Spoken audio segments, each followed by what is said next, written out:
selamat pagi guru-guru hebat SDN Pekalongan 1. Terima kasih atas kesempatannya. Hari ini kita bertemu lagi dalam acara Kombel Sekolah dan melengkapi tugas saya sebagai CGP Angkatan 10 untuk memenuhi tugas diseminasi budaya positif, yaitu menyebarkan pemahaman dan penerapan pengalaman budaya positif. Baik Bapak Ibu, sebelum memulai kegiatan hari ini, ulun ada ice breaking. Buat pian ulun mohon berdiri dulu sebentar.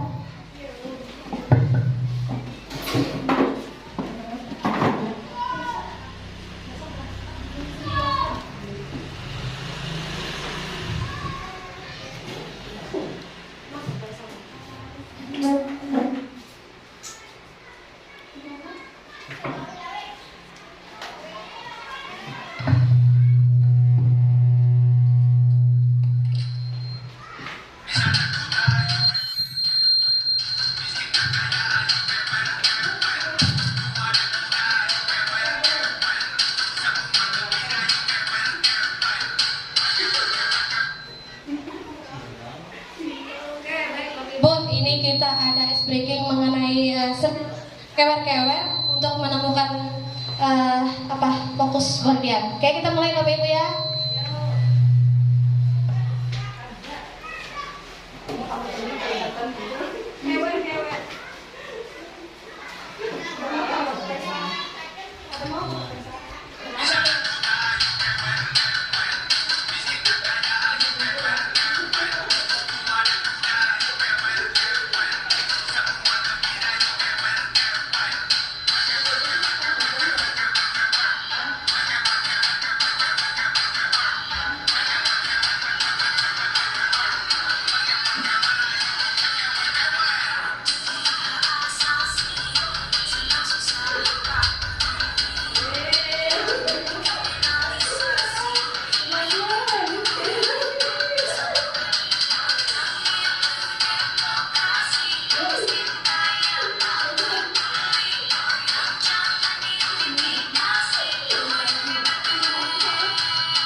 setelah senang kewer-kewer tadi? Enggak. Ya, ngos-ngosan. Sudah berkeringat ya Bapak Ibu? Nah, baik. Hari ini saya akan memberikan sedikit informasi mengenai materi apa itu konsep inti budaya positif. Nah, pada hari ini kita akan mempelajari ada 6 materi. Yang pertama, disiplin positif dan nilai-nilai kebajikan universal. Kemudian ada teori motivasi hukuman dan penghargaan atau restitusi, ada keyakinan kelas, kebutuhan dasar manusia dan manusia berkualitas. Kemudian ada 5 posisi kontrol guru dan segitiga restitusi.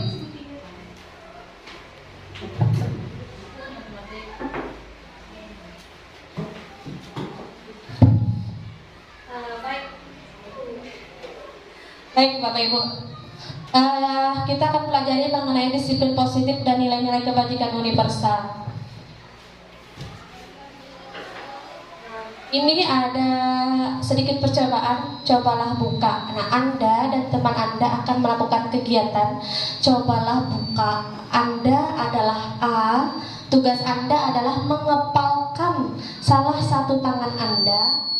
Coba Anda bayangkan bahwa Anda menyimpan sesuatu yang sangat berharga di dalam kepala tangan Anda. Anda perlu menjaga benda tersebut sekuat tenaga, karena begitu pentingnya untuk kehidupan Anda. Nah, tugas B atau rekan Anda adalah mencoba dengan segala cara untuk membuka kepala tangan Anda.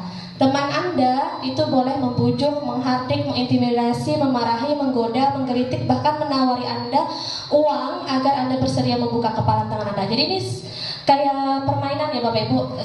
Silahkan Ibu Ripa, Ibu Master, siapa yang mengepalkan benda di tangannya, nanti teman Anda akan mencoba membujuk apakah Anda membuka atau tidak. Waktunya 30 detik. Silahkan Ibu Master pegang benda atau Ibu Ripah pegang benda, silahkan Ibu Aslam sama. Nah, oke, waktunya 30 detik. Apakah bisa terbuka atau tidak? Oke, siapa yang ya, kita mulai 1, 2, 3. Silahkan, 30 detik. Berdiri aja Bu, berdiri aja kita, berdiri biar kelihatan. Nah, oke. Silahkan. Rekan Anda boleh membujuk, menawari macam-macam, buka supaya kepala tangan Anda terbuka. Oke. Bisa terbuka atau tidak? Oke.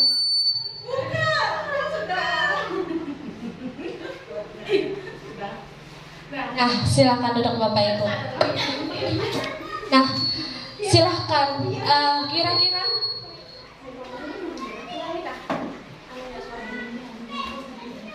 kira-kira apakah Anda atau B membuka kepala tangan Anda? Bilangnya tidak membuka, kenapa? Kemudian kalau yang membuka, kenapa? Kira-kira kenapa Bapak Ibu? Kemudian mengapa? Apakah Anda atau B menutup kepala tangan Anda?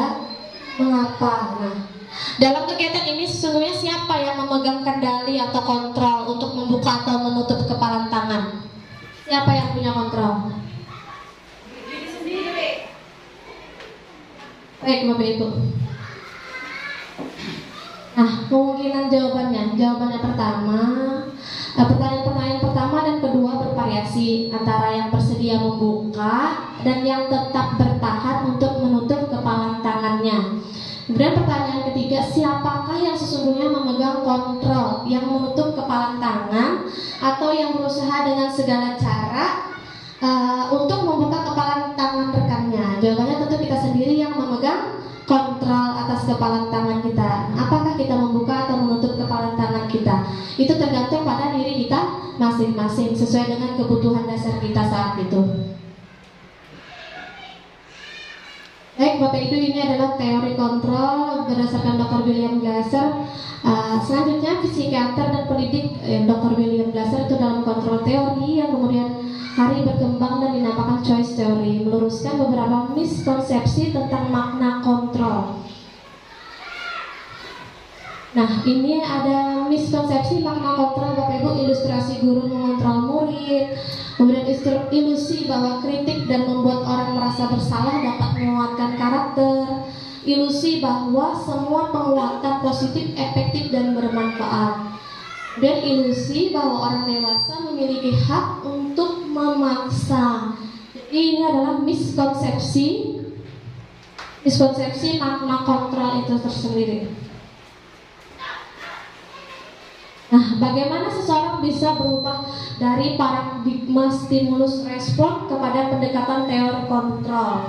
Itu bila kita ingin membuat kemajuan perlahan, sedikit-dikit ubahlah sikap atau perilaku Anda. Namun bila kita ingin memperbaiki cara-cara utama kita, maka kita perlu mengubah kerangka acuan kita. Ubahlah bagaimana Anda melihat dunia, bagaimana Anda berpikir tentang manusia. Ubahlah paradigma Anda, skema pemahaman dan penjelasan aspek-aspek tertentu tentang realistis. Nah, makna kata disiplin. Nah, Bapak Pendidikan kita, Ki Hajar Dewantara, menyatakan bahwa di mana ada kemerdekaan, disitulah harus ada disiplin yang kuat. Sesungguhnya disiplin itu bersifat self-disiplin, yaitu kita sendiri yang mewajibkan kita dengan sekeras-kerasnya. Tetapi itu sama saja, sebab jikalau kita tidak cakap melakukan self-disiplin, wajiblah penguasa lain mendisiplin diri kita. Dan peraturan demikian itulah harus ada di dalam suasana yang merdeka. Itu menurut Ki Hajar Dewantara, yaitu pemikiran konsepsi keteladanan sikap merdeka. Kemudian lagi Bapak Ibu, makna kata disiplin sebagai pendidik, tujuan kita adalah menciptakan anak-anak yang memiliki disiplin diri sehingga mereka bisa berlaku dengan mengacu pada nilai-nilai kebajikan universal dan memiliki motivasi intrinsik bukan ekstrinsik. Nah, ini adalah mengubah stimulus respon ke teori kontrol. Nah, stimulus responnya realistis, itu kebutuhan kita sama, tapi teori kontrolnya realistis, kebutuhan kita berbeda. Mungkin seperti itu yang ada dilihat di dalam tabel. Nah, ini nilai-nilai kebajikan dari 6 institusi atau organisasi. Profil pelajar Pancasila yaitu beriman dan bertakwa kepada Tuhan Yang Maha Esa. Kemudian mandiri, bernalar kritis, berkebinekaan global, bergotong royong, kreatif. Kemudian sikap murid itu nilai-nilai kebajikannya toleransi, rasa hormat, integritas, mandiri, menghargai, antusias, empati, keingintahuan, kreativitas, kerjasama, percaya diri, dan komitmen. Kemudian 9 pilar karakter Indonesia itu ada di dalam tabel, itu cipta Tuhan dan segenap ciptaannya. Bapak Ibu bisa melihat di dalam layar. Nah, ini nilai-nilai kebajikan dari 6 institusi tadi, yaitu empati, suara hati, kontrol diri, rasa hormat, kebaikan, toleransi, dan keadilan. Itu nilai-nilai kebajikannya ada di dalam tabel. Dapat Bapak Ibu lihat. Nah, ini teori motivasi, hukuman, dan penghargaan serta restitusi. Nah, 3 motivasi manusia menurut Dian Gosen, yaitu untuk menghindari ketidaknyamanan atau hukuman, untuk mendapatkan imbalan atau penghargaan dari orang lain, untuk menjadi orang yang mereka inginkan, dan menghargai diri sendiri dengan nilai-nilai yang mereka percayai. Ini hukuman, konsekuensi, dan restitusi. Nah, dalam menjalankan peraturan ataupun keyakinan kelas sekolah, bila mana ada suatu pelanggaran, tentunya sesuatu harus terjadi.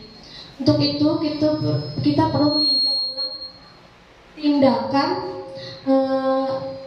penegakan peraturan atau keyakinan kelas sekolah kita selama ini. Nah, tindakan itu terhadap suatu pelanggaran kemudian berbentuk hukuman atau konsekuensi. Nah, sebenarnya hukuman atau konsekuensi itu baik atau tidak Ibu dilakukan di dalam kelas? Hukuman atau konsekuensi? Bagaimana Bapak Ibu? Hukuman atau konsekuensi itu baik atau tidak diterapkan di kelas kita? Nah, pada kesempatan ini kita akan belajar mengenai hukuman konsekuensi dan restitusi. Nah, kalau restitusi itu adalah proses.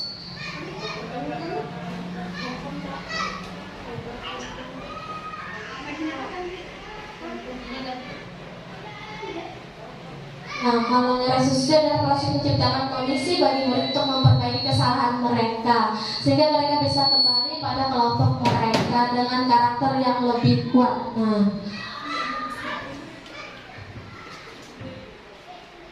Nah, ini adalah dihukum oleh penghargaan.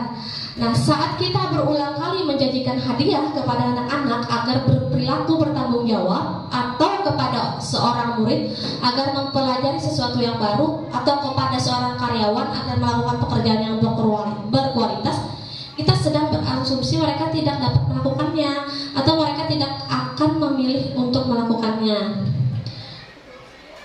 Jadi mereka tuh melakukannya karena hendak dapat penghargaan kayak gitulah.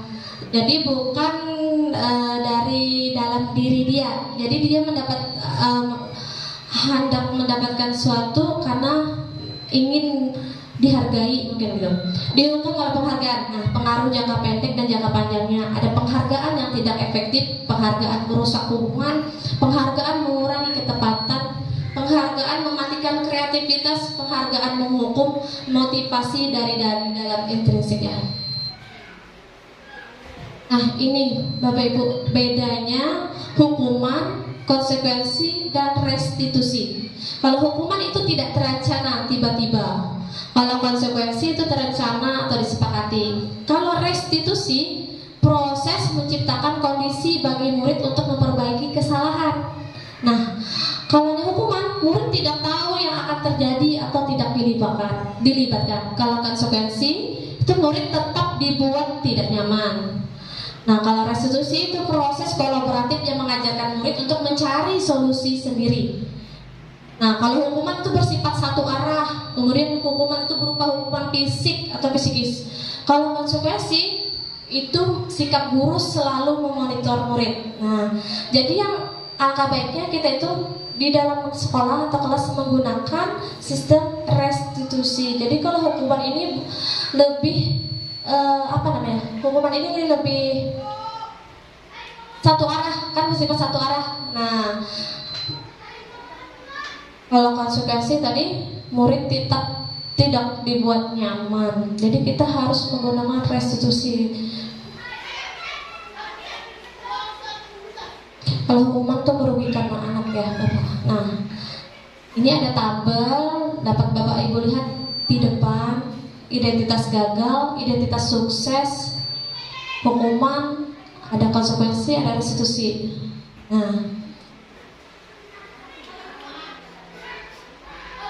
Nah, ini 5 posisi kontrol guru. Ini yang harus kita terapkan di kelas sebagai seorang pengajar pendidik. Bapak Ibu, ini adalah penghukum. Orang penghukum bisa menggunakan hukuman fisik maupun verbal. Nah, patuhi aturan saya atau awas. Kamu selalu saja salah. Pasti selalu yang terakhir selesai. Nah, terlambat lagi, pasti terlambat lagi. Selalu. Kapan bisa datang tepat waktu? Baik Bapak Ibu, ini adalah 5 posisi kontrol guru. Jadi Bu Hanpian itu harus tahu di mana posisi Bu Hanpian selama ini. Nah, 5 posisi kontrol guru yang pertama yaitu sebagai penghukum.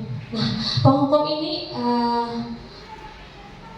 kalimat yang lacak kita ucapkan, patuhi aturan saya atau awas. Kamu selalu saja salah.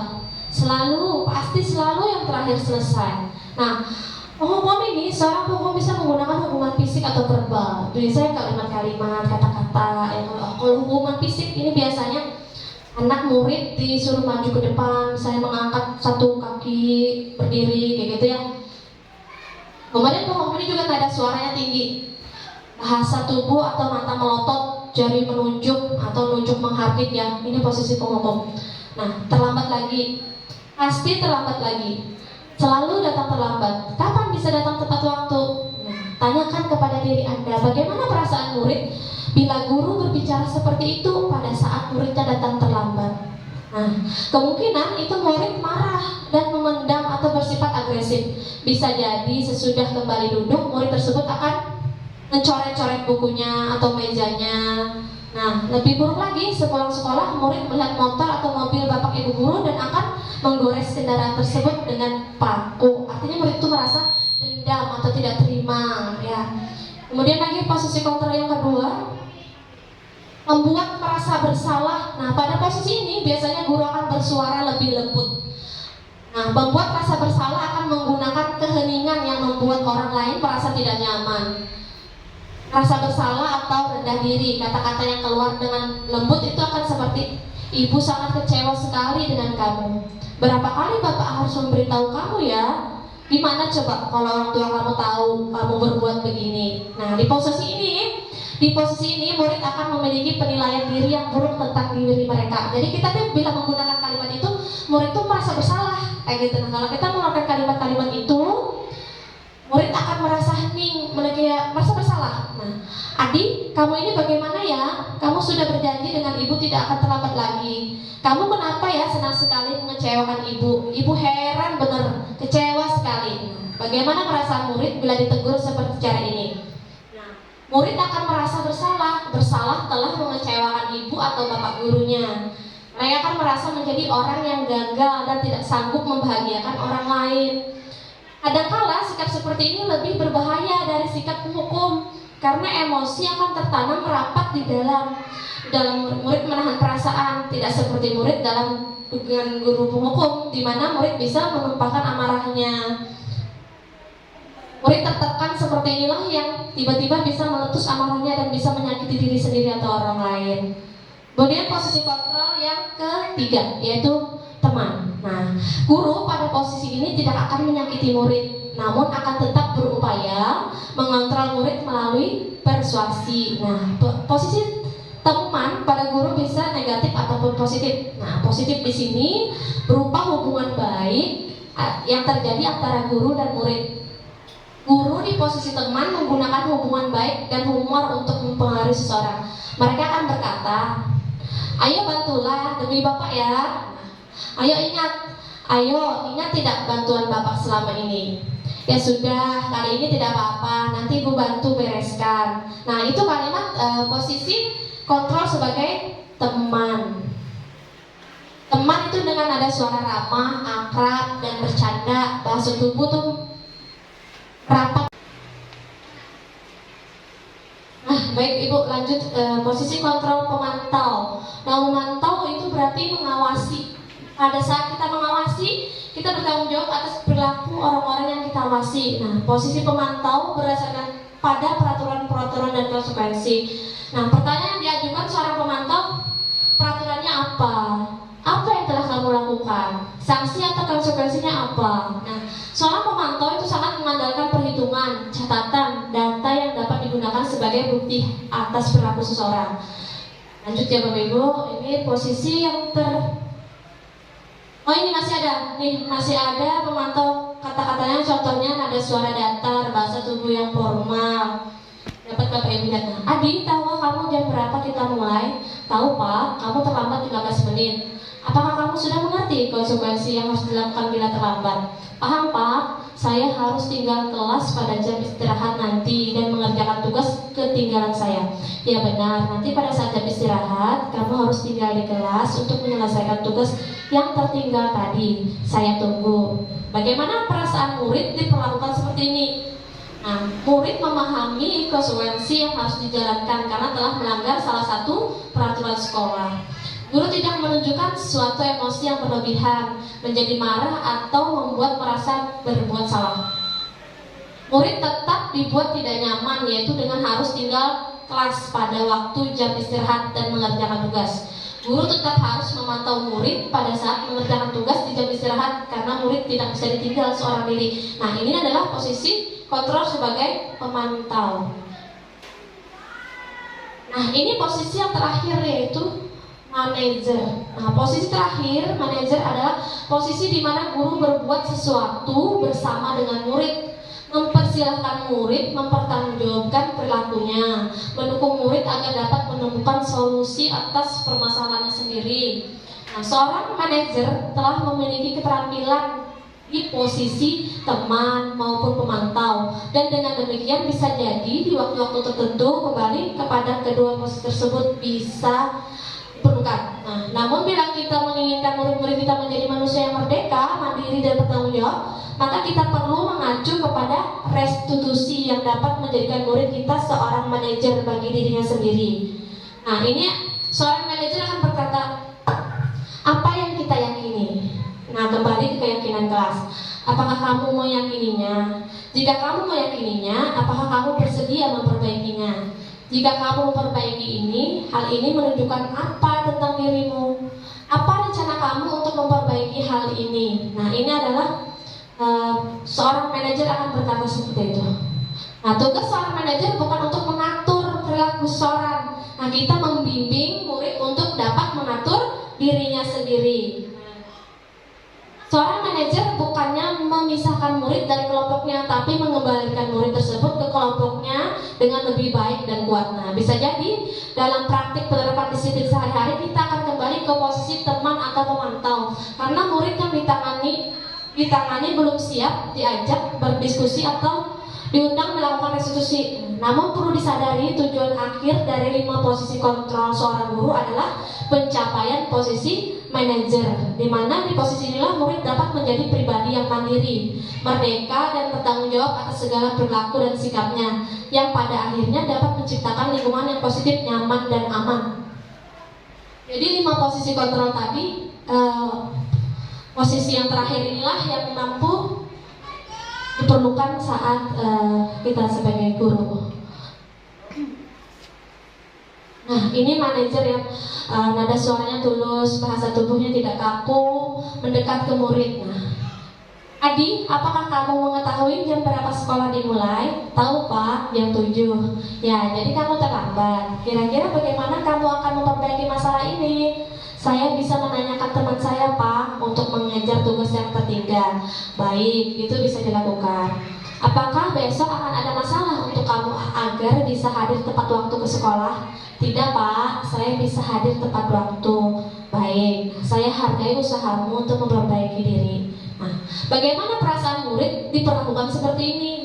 Nah, pada posisi manajer, maka suara guru sebaiknya tulus, tidak perlu marah, tidak perlu meninggikan suara, apalagi menunjuk-nunjuk jari ke murid, atau mengacak pinggang, atau bersikap seolah-olah menyesal, tampak sedih sekali akan perbuatan murid ataupun bersedar gurau menempatkan diri sebagai teman murid. Nah, fokus pada murid bukan untuk membahagiakan guru atau orang tua. Murid sudah mengetahui adanya suatu masalah dan sesuatu perlu terjadi.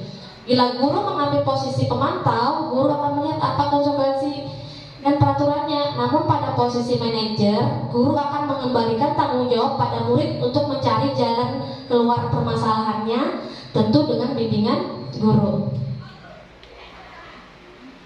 Nah, ini adalah keyakinan kelas. Nah, mengapa keyakinan kelas? Mengapa tidak peraturan kelas saja? Nah, mengapa kita memiliki peraturan tentang penggunaan helm pada saat mengendarai kendaraan roda 2 atau motor? Karena untuk keselamatan. Bisa juga untuk kesehatan. Itu ada alternatif jawabannya ya Bapak Ibu. Nah, keyakinan kelas itu bersifat lebih abstrak daripada peraturan yang lebih rinci dan konkret. Keyakinan kelas itu berupa pernyataan-pernyataan universal. Nah, pernyataan keyakinan kelas senantiasa dibuat dalam bentuk positif. Nah, kemudian keyakinan kelas hendaknya tidak perlu terlalu banyak sehingga mudah diingat dan dipahami oleh semua warga kelas. Nah, keyakinan kelas sebaiknya sesuatu yang dapat diterapkan di lingkungan tersebut. Nah, semua warga kelas hendaknya ikut berkontribusi dalam pembuatan keyakinan kelas lewat kegiatan curah pendapat. Nah, bersedia meninjau kembali keyakinan kelas dari waktu ke waktu.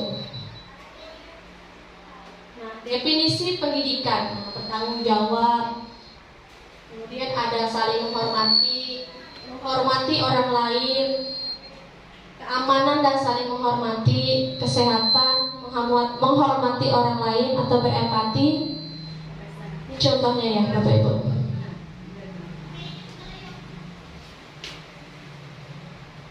Nah, ini dapat dilihat prosedur pembentukan keyakinan kelas atau sekolah. Yang pertama, mempersilahkan warga sekolah atau murid-murid sekolah untuk bercurah pendapat tentang peraturan yang perlu disepakati di sekolah.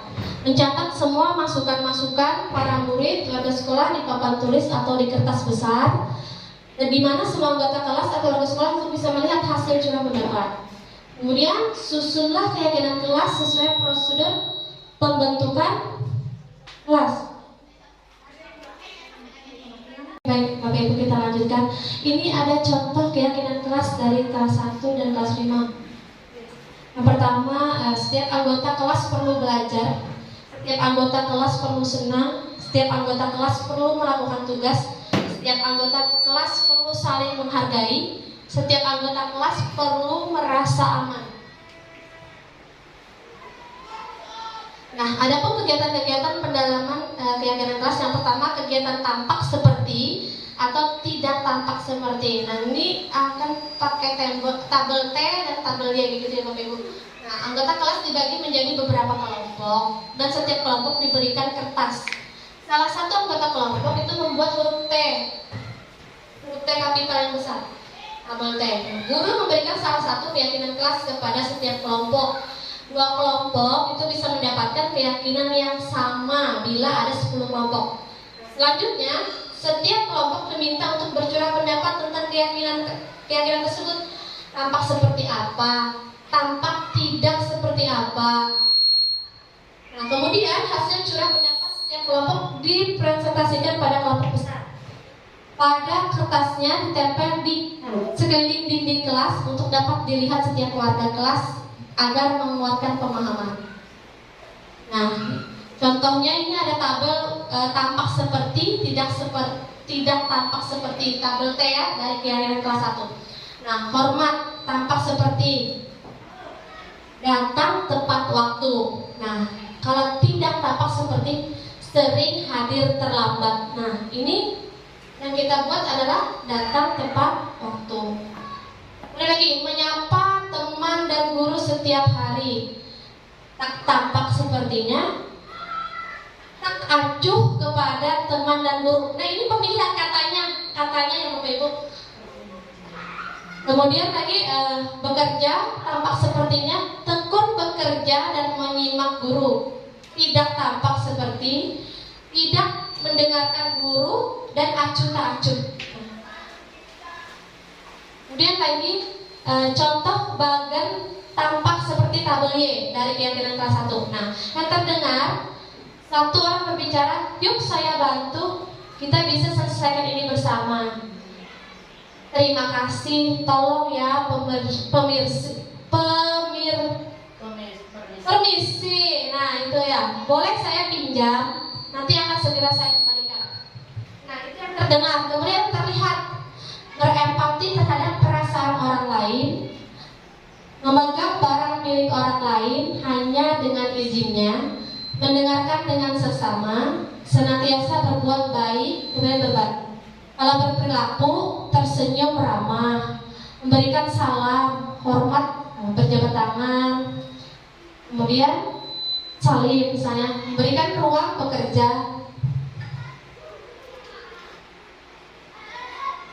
Ini pengertian restitusi.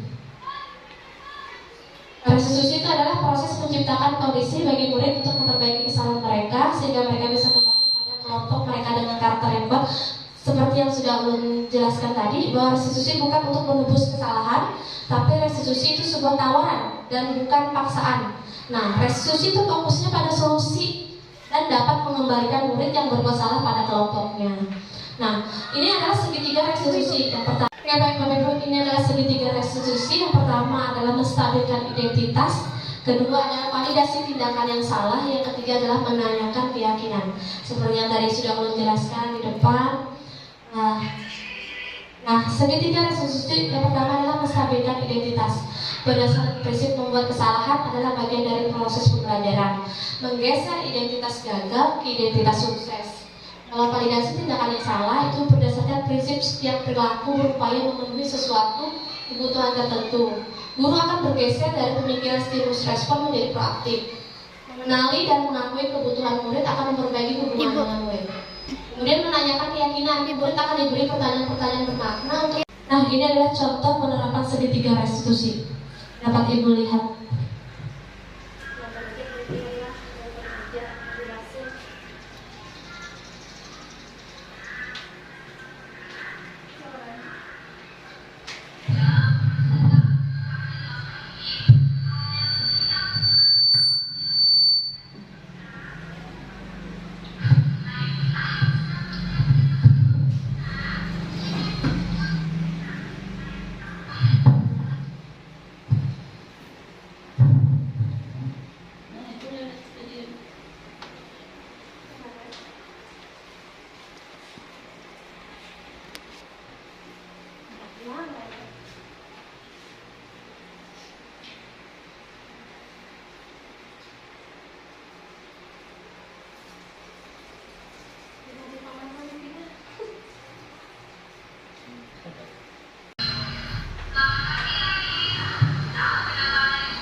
Baik Bapak Ibu, dalam penerapan disiplin positif itu hendaknya guru memiliki standar kepribadian, profesional dan sosial yang baik, di mana guru mampu merefleksi dirinya dalam posisi kontrol saat ini, bagaimana perjalanan dirinya sebagai among atau manajer yang menuntun murid-muridnya menjadi insan yang mandiri, merdeka dan bertanggung jawab sesuai dengan standar nasional pendidikan. Ada yang ditanyakan Bapak Ibu? Tanyakan Bapak Ibu. Nah, berarti materi kita sudah selesai sampai di sini. Ada yang ingin ditanyakan tentang budaya positif, Bapak Ibu? Wesa, ada yang ingin ditanyakan? Baik, minta berdiri dulu, mohon berdiri. Kita ice breaking lagi, kita konsentrasi lagi karena sudah di akhir acara, sudah di jam siang sekali. Jam berapa sudah kita nih? Jam 3 sore. Bapak Ibu berdiri dulu, Mas Don. Oke, mohon minta putar tangannya dengan cepat, putar tangannya dengan cepat, pelan, pelan lagi, cepat lagi, cepat lagi. Pegang dahi. Dahi mana Bu Mas Nun? Dahi mana Bu? Itu dagu. Oke, berarti yang mana yang konsentrasinya masih di dahi, masih di dagu. Dahi, kalau Ibu masuk pegang dagu. Oke, konsentrasinya masih ya buyar, konsentrasi jam siang, nggak apa-apa. Tepuk tangan dulu untuk kita semua Bapak Ibu. Terima kasih banyak. Bapak Ibu, silakan Bapak Ibu berdiri. Kita merelekkan badan kita sebentar karena tadi sudah seharian kita berdiskusi, sosialisasi. Nah, oke, baik Bapak Ibu, ikuti instruksi ulun. Tangannya diputarkan pelan-pelan diputarkan, tangannya diputarkan pelan-pelan. Cepat putar, cepat, pelan lagi, cepat lagi, cepat pegang dahi. Mana dahinya? Oke, konsentrasi. Nah, ya yang mana pegang dahi ya, dagu. Bu Hasan pegang apa tadi? Dagu. Oke, konsentrasinya sudah siang hari ya. Terima kasih. Sekali lagi ya Bapak Ibu. Ya, sekali lagi ya. Putar lagi. Cepat, pelan. Pegang mata. Mata Bu Master. Mata bukan hidung. Oke, tepuk tangan buat kita semua. Terima kasih Bapak Ibu. Baik, sebelum ulun akhiri acara hari ini, ulun mintakan Pak Faisal untuk membacakan doa supaya kegiatan kita hari ini bermanfaat dan membawa keberkahan dan kebajikan untuk kita semua. Kepada Bapak Faisal, ulun persilahkan.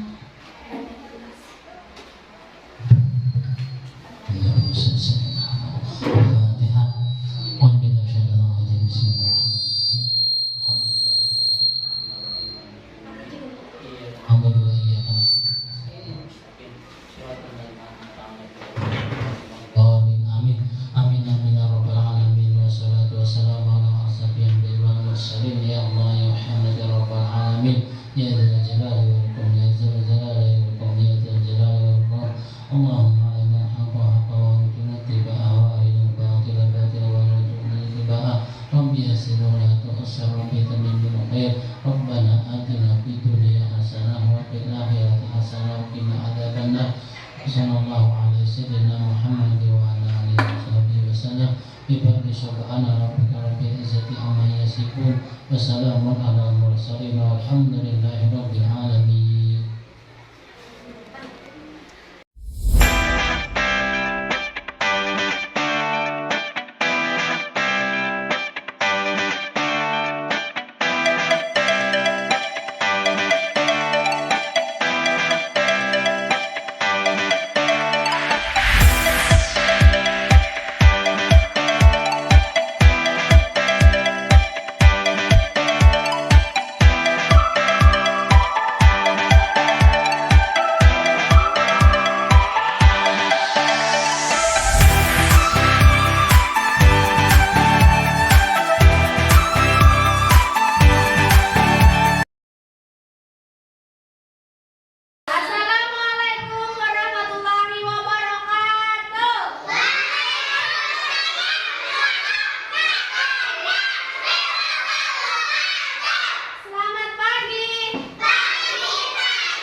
keyakinan kelas, nanti terus kita tempelkan di papan atau di karton sebagai kesepakatan kelas kita ya. Nanti ibu bagikan kertas seperti ini.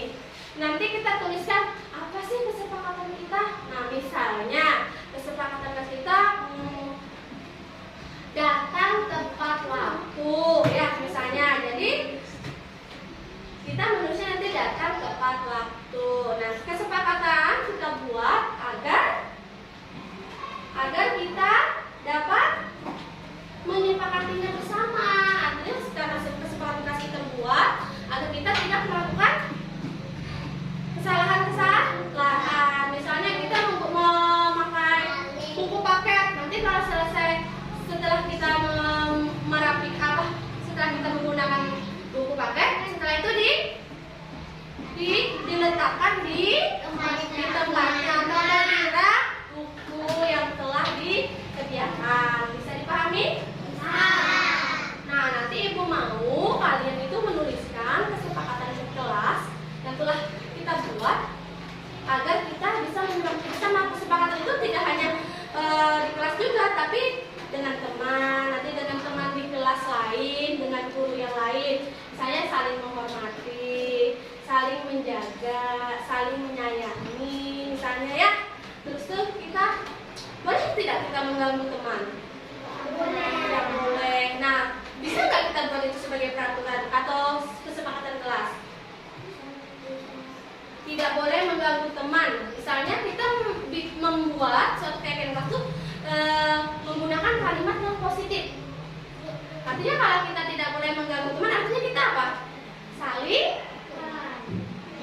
Saling menyayangi. Nah, kemudian nanti boleh nggak kita buang sampah sembarangan? Nah, kalau kita membuat kesepakatan kelas, kalimatnya seperti apa, nak?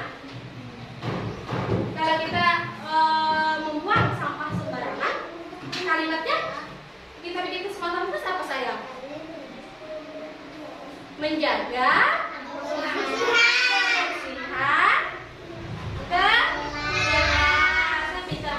bisa dipahami? Bisa. Jadi tugasnya ibu minta kalian membuat satu keyakinan kelas. Boleh ditulis, bentar ibu bagikan. Nanti ditulis di sini ya. Ditulis di sini ya. Hati-hati kena yang bagian lengketnya. Oke, nanti kita tempel. Oke, nanti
Semuanya menuliskan di kertasnya?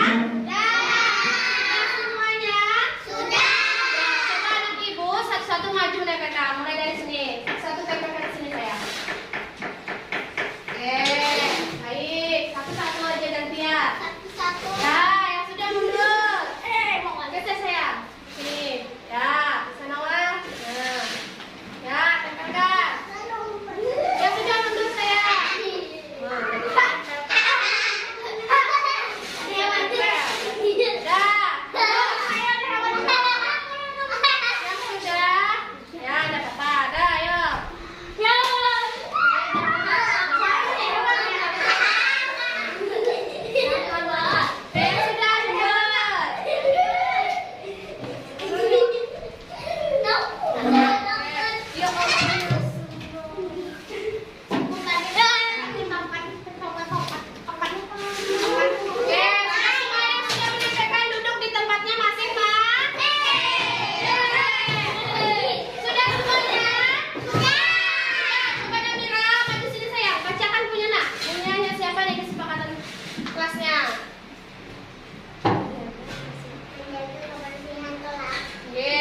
Lagi maju saya, Sophia. Apa ini nak? Bacakan nak. Datang tepat waktu. Oke, terima kasih. Datang tepat waktu. Ya, Hadijah. Belum kaget wah yang kita bisa. Lagi. Bisa. Oke, saling menghormati. Lagi nih. Menjaga kebersihan kelas. Saling menyayangi. Saling menghargai. Saling menghormati. Meletakkan sepatu di rak sepatu. Merapikan buku pada raknya setelah dipakai. Membuang sampah pada tempatnya. Saling menghormati, mendengarkan penjelasan guru dengan tertib, menjaga keamanan, menjaga kerukunan. Oke, datang tepat waktu. Oke, tepuk tangan dulu. Hebat sekali sudah ya. Berarti anak ibu sudah bisa membuat keyakinan kelas. Artinya kita harus sama-sama menjaga dan mentaati semua keyakinan yang telah kita buat. Bagus, terima kasih.